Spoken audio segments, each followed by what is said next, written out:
There is a moment that happens in kitchens and living rooms and in front of open refrigerators all over the world every single night with a consistency that borders on the ceremonial. The day is done, the dinner has been eaten, the reasonable decisions have been made, and then, somewhere between 9 and 11 in the evening, something shifts. A pull begins, not quite hunger, not the real kind, not the kind that would be satisfied by anything substantial or nutritious. Something more specific than that, more targeted. The mind moves towards something sweet, something soft, something that requires no preparation and delivers its reward immediately. The chocolate in the cabinet, the ice cream in the freezer, the cookies that were supposed to last the week, and the familiar negotiation begins, the brief resistance, the rationalization, the eventual giving in, followed almost immediately by the equally familiar mixture of satisfaction and mild self-reproach. Most people frame this as a weakness, a failure of willpower at the end of a long day when the reserves are low and the discipline has been spent. They treat it as a character issue, a bad habit to be overcome through better intentions and stronger resolve. They go to bed promising themselves that tomorrow night will be different, and they mean it sincerely, and they are wrong. Because tomorrow night, the pull will return at approximately the same time, with approximately the same intensity and the same specific character, and the reason it will return has nothing to do with how much they want it to stop, and everything to do with what their body is actually doing at that hour. Because the nighttime sugar craving is not a weakness, it is a signal. Multiple signals, actually, converging from different biological systems at the same time of night, creating a convergent pressure towards sweet, high-calorie food that feels personal and psychological, but is in reality deeply physiological. Understanding those signals, following them back to their origins in the hormones, the brain chemistry, the circadian biology, and the metabolic state of the evening body, does not just explain the craving, it dismantles the shame around it and opens the door to actually addressing it at the level where it is actually happening. So let us go through exactly what is happening inside the body during those evening hours when the pull toward sugar becomes most insistent. The story begins long before the craving arrives. It begins in the morning, or in some cases the night before, with the decisions that set the metabolic tone for the entire day. Because the nighttime sugar craving is almost never purely a nighttime phenomenon. It is the final expression of a blood sugar pattern that has been building since the first meal of the day. And to understand how it arrives so reliably in the evening, you have to trace the arc of what blood sugar does across the full span of waking hours. When the first meal of the day is high in refined carbohydrates or sugar, blood glucose rises rapidly. The pancreas releases insulin to bring it back down. If the carbohydrate load was large and fast digesting, insulin response may overshoot slightly, bringing blood sugar down faster than needed and landing it in a range that signals mild fuel shortage to the brain. This produces the mid-morning energy dip, the craving for something sweet around 10 or 11, the need for another coffee or snack to get through to lunch. Lunch, if it is again carbohydrate-heavy without sufficient protein and fat to slow digestion, repeats the cycle. A spike, a crash, another craving, another quick fix. By mid-afternoon, the blood sugar roller coaster has run several loops, and by evening, the body has been through multiple cycles of elevation and correction, each one leaving behind a slightly more sensitized hunger response, a slightly more depleted sense of satisfaction, and a slightly stronger pull toward the most immediate source of glucose available. This is the blood sugar debt model of nighttime cravings, and it is real and well documented. But it is only one thread in a much more complex biological fabric, because even people who eat balanced meals throughout the day and maintain relatively stable blood sugar still experience the pull toward sweet food in the evening, and for them, the explanation requires looking at other systems entirely.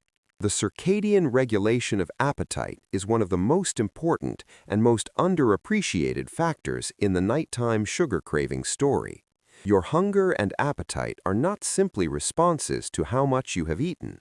They are regulated by a biological clock that runs on a 24-hour cycle and produces predictable patterns of hunger, satiety, and food preference at specific times of day, regardless of what you have actually consumed. This clock is coordinated by the same hypothalamic master clock that regulates sleep and wake cycles, cortisol rhythms, and body temperature. And one of its consistent features in human beings is a genuine circadian increase in appetite in the evening hours, peaking roughly between 8 and 11 at night. This evening appetite increase is not random.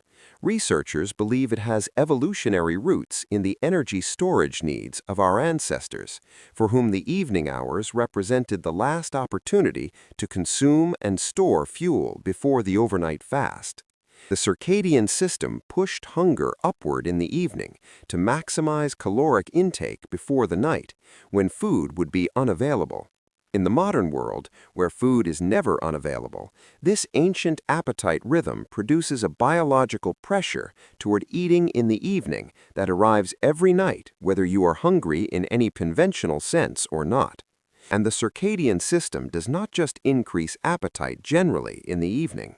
Research has shown that it specifically increases preference for sweet, high-fat, high-calorie foods during these hours. The body is not just hungry at night, it is specifically oriented toward the most energy-dense options available, because those are the options that would have most effectively served the goal of energy storage in the ancestral environment. The hormonal landscape of the evening reinforces this circadian appetite signal with its own set of contributions. Leptin, the hormone produced by fat cells that signals satiety and tells the brain that energy reserves are adequate, follows its own daily rhythm. Leptin levels are lower in the afternoon and early evening and rise through the night, reaching their peak in the early morning hours. This means that in the evening, precisely when the circadian appetite increase is pushing hunger upward, one of the primary hormonal brakes on that hunger is at a relatively low point. The signal to eat is rising. The signal to stop is lower than it will be later. The body is in a window of heightened appetite vulnerability that is built into its normal daily hormonal cycle. Ghrelin, the hormone that actively stimulates hunger and drives food-seeking behavior, adds another layer. Ghrelin follows a rhythm that produces a secondary evening peak in many people, a hormonal push toward eating that is distinct from the genuine hunger of caloric need and is instead driven by the body clock and by habit reinforcement.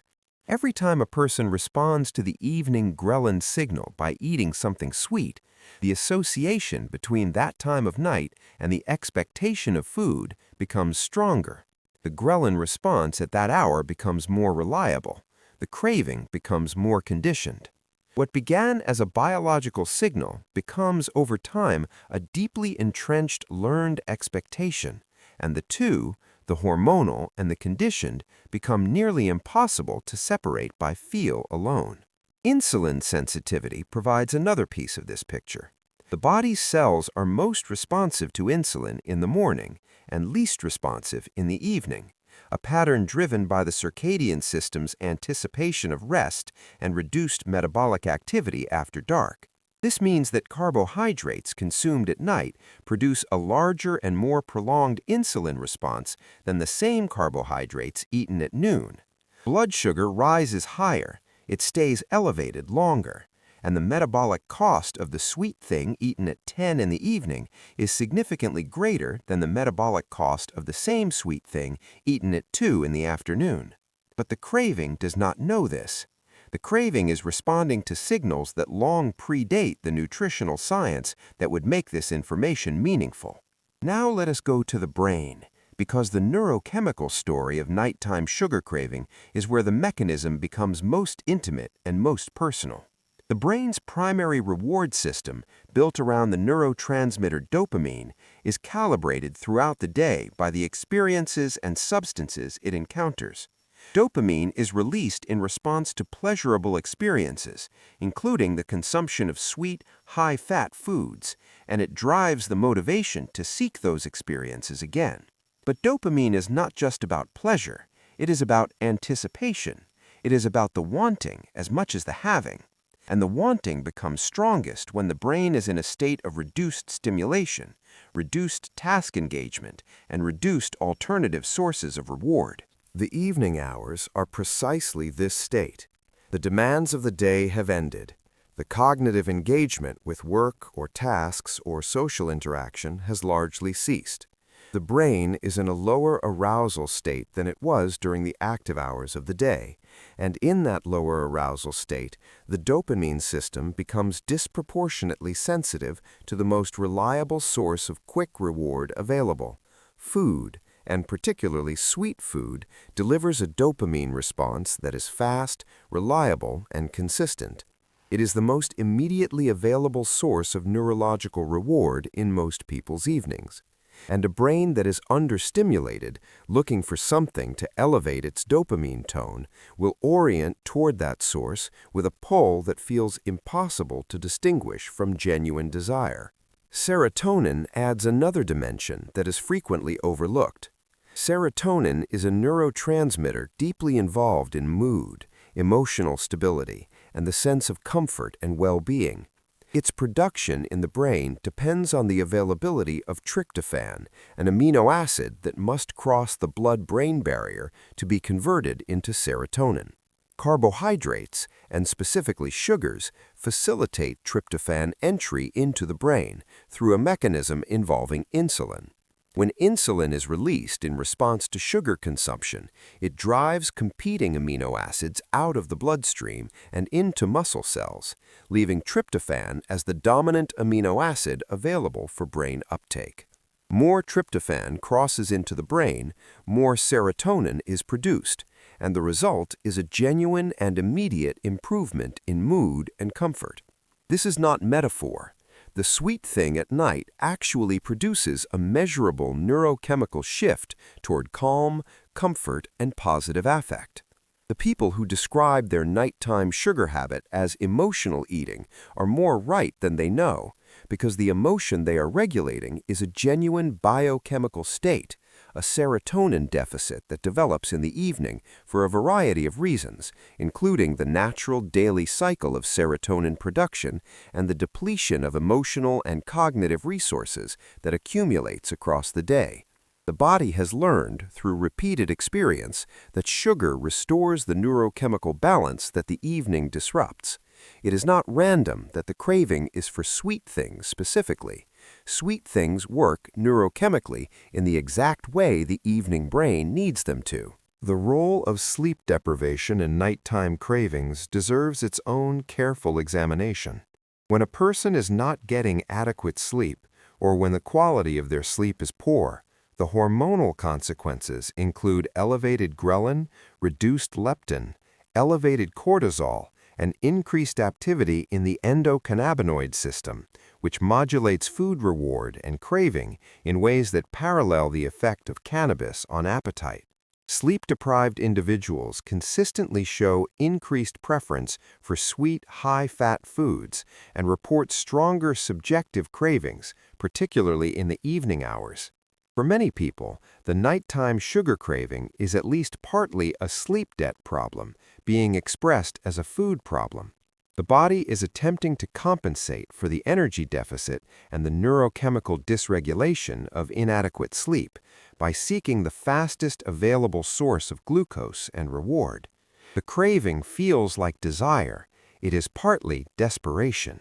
The role of dietary restriction and the psychology of forbidden foods adds another layer of complexity that is worth understanding fully. Research on dietary restraint has consistently found that the act of labeling a food as off-limits increases both the craving for that food and the likelihood of consuming it in excess when the restriction eventually breaks. The brain responds to scarcity, real or imposed, with heightened attention and desire for the scarce thing. This is partly neurological. a dopamine response to novelty and anticipated reward, and partly psychological, the intensification of desire that comes from prohibition. People who spend the day restricting their intake and avoiding sugar are not building resistance to the evening craving. They are, in many cases, building exactly the neurological conditions that make the evening craving more powerful and less manageable than it would have been if the food had not been restricted in the first place. There is also the habit architecture of the evening that reinforces the craving through classical conditioning in ways that eventually make the desire feel entirely autonomous. The sequence of events that typically precedes nighttime eating, sitting on the couch, turning on the television, transitioning out of the active role of the day into the passive mode of the evening, becomes through repetition a conditioned trigger for the expectation of sweet food. The couch becomes a cue, the television becomes a cue, the specific time of night becomes a cue. The body has learned to anticipate the sweet reward in these contexts and begins generating the neurochemical precursors of craving, the dopamine anticipation response, the slight rise in ghrelin, the shift in attention toward food, before any conscious desire has been registered. The craving feels like it arises from nowhere. It is actually arising from everywhere, from the accumulated conditioning of hundreds of evenings spent in the same environment, making the same choice. Understanding all of this, holding the full picture of what is actually driving the evening pull toward sugar, does something important to the experience of the craving itself. It removes the moral dimension. The craving is not evidence of weakness or poor character. It is the output of a biological system responding to circadian signals, hormonal rhythms, neurochemical needs, stress responses, sleep pressure, and deeply conditioned habit patterns, all converging at the same time of day with the same consistent message. Willpower was never an adequate tool for addressing this, because willpower is a daytime resource that is at its lowest precisely when the craving is at its highest. Fighting the evening craving with morning resolve is like trying to solve a plumbing problem with a hammer. The tool does not match the problem. What does match the problem is working with the biology rather than against it. Stabilizing blood sugar through the day by including adequate protein and fat with each meal reduces the blood sugar debt that amplifies the evening craving. Eating a protein-rich dinner specifically reduces ghrelin and supports stable blood sugar through the evening hours. Getting adequate and consistent sleep addresses the hormonal imbalance that sleep deprivation contributes to the craving cycle. Managing the stress load, particularly in the hours before bed, reduces the cortisol-driven appetite signal that keeps the hypothalamus pushing toward food after dinner. Introducing alternative sources of dopamine and serotonin in the evening through connection, creative activity, physical movement, or deliberate relaxation addresses the neurochemical deficit that sweet food was being used to correct. And examining the conditioned environment of the evening, the specific cues and sequences that have been learned to precede the craving, creates the possibility of interrupting the automatic chain before it reaches its habitual conclusion. The nighttime sugar craving is the body's evening broadcast, a complex signal transmitted through multiple biological channels simultaneously, telling you something real about what happened during the day, what the circadian system needs, what the neurochemical balance looks like, and what the stress and sleep and metabolic history of the past hours has produced. It is not noise, it is information. The question is not how to silence it through force of will. The question is how to understand it clearly enough that the conditions producing it can be addressed at their actual source. And the moment you stop treating the craving as a character flaw and start treating it as a biological message, the entire relationship with that familiar pull toward the kitchen at 10 o'clock at night begins to change. Not overnight, not perfectly, but in the direction that actually works, because it is working with the body instead of endlessly, exhaustingly, unsuccessfully against it.